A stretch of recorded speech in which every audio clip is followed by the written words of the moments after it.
Thank you, Chairman, for the opportunity to testify.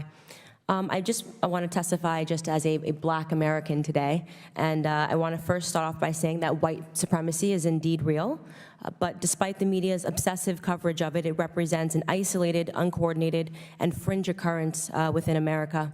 It's a fringe occurrence that is being used, in my opinion, by Democrats to scare Americans into giving up their votes to a party that can no longer win based on simple ideas, which is why we're seeing so many of these hearings back to back, despite other threats that are facing this nation.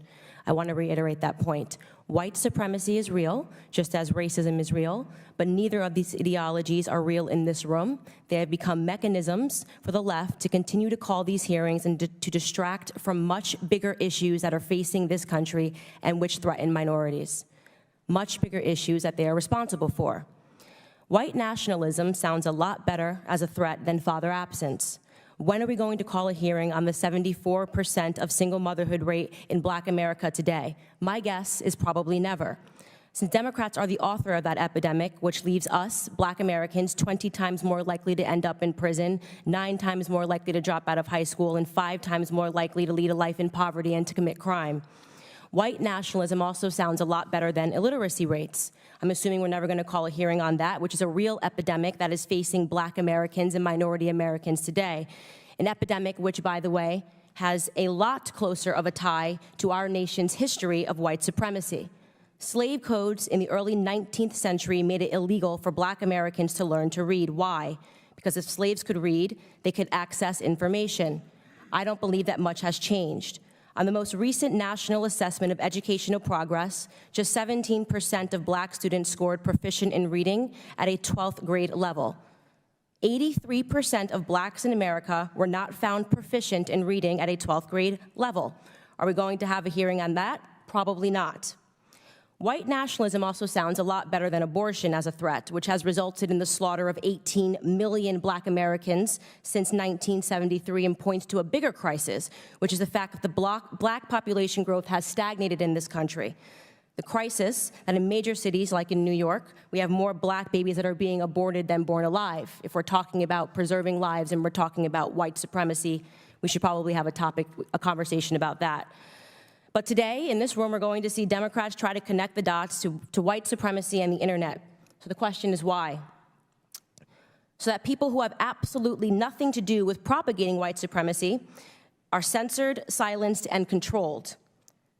What they are actually after is our permission to censor and silence and control any dissenting voices that go against the mainstream narrative that they wish to propagate. To give a glimpse into just how absurd and expansive the definition of white supremacy has become, I offer to the committee that I have been libeled and smeared by Democrat media cohorts as someone who supports white supremacy. You need but look at me to determine that that just isn't true.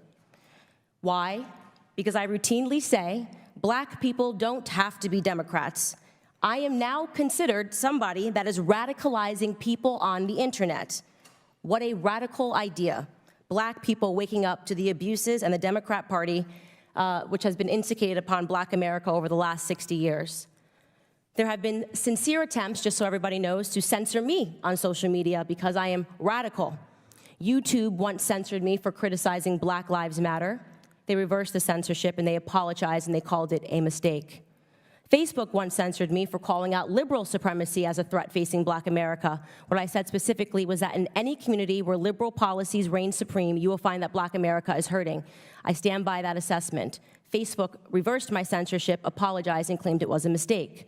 Of course, I'm fortunate that I have a big enough platform that when I get branded something extreme, I can reverse it, but the majority of Americans don't have that platform. The majority of Americans with dissenting opinions are silenced forever.